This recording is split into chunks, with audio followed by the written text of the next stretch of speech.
Nessa aula, vamos aprender como ocorre a formação de gametas no verticilo reprodutor masculino e no verticilo reprodutor feminino, ok? Vamos lá, aqui está a nossa peça floral de uma angiosperma e eu separei a parte masculina e a parte feminina. Então, primeiro vamos estudar a parte masculina, que recebe o nome de androceu, tá? Que vimos anteriormente, que é o conjunto de estame. Fiz um corte nesse estame para verificar em seu interior uma estrutura, que é essa estrutura redondinha chamada de saco polínico. No interior desse saco polínico vai ocorrer a maturação do esporo, e ao esporo masculino damos a ele o nome de micrósporo, que é uma estrutura 2N, que vai passar por um processo de meiose, em que uma célula-mãe gera 4 células filhas geneticamente diferentes, ou seja,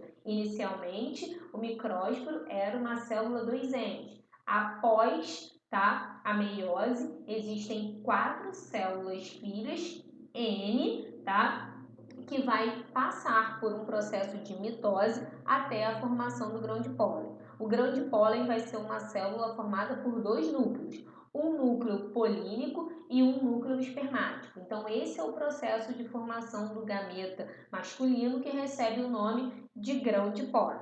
A outra estrutura, a estrutura feminina, recebe o nome de gineceu, que é o conjunto de carpelo, como vimos na aula anterior. Então, vou destacar a estrutura de ovário. No seu interior vai ter o óvulo e dentro dessa estrutura vamos ter o esporo feminino, que recebe o nome de megásporo. Esse megásporo também é uma célula 2N que vai passar por um processo de meiose. Sabemos que o produto da meiose são 4 células filhas N, que são geneticamente diferentes da célula-mãe.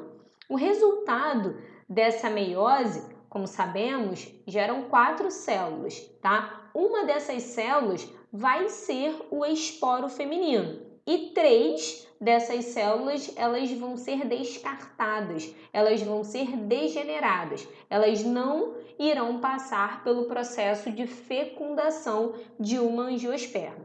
E aí, o que ocorre é que esse esporo feminino, a única célula que vai fazer parte do processo de reprodução, irá passar por 3 mitoses, tá? Essa única célula que vai compor o aparato reprodutor feminino vai passar por 3 mitoses. E essas 3 mitoses vão gerar no interior do saco embrionário essas células que vocês estão vendo. 3 células superiores, 2 na região mediana e 3 células na região inferior do saco embrionário. Então, eu vou nomear 3 dessas células, que são as células da região mediana, chamada de núcleos polares, e uma célula na região inferior e na parte mediana, chamada de oosfera. Então, já formamos o gameta masculino e o gameta feminino. Essa flor, já está apta a fazer a fecundação e posteriormente a sua germinação. Então, o objetivo dessa aula era ver como ocorre a formação do grão de pólen e da oosfera. A fecundação nós vamos abordar na próxima aula.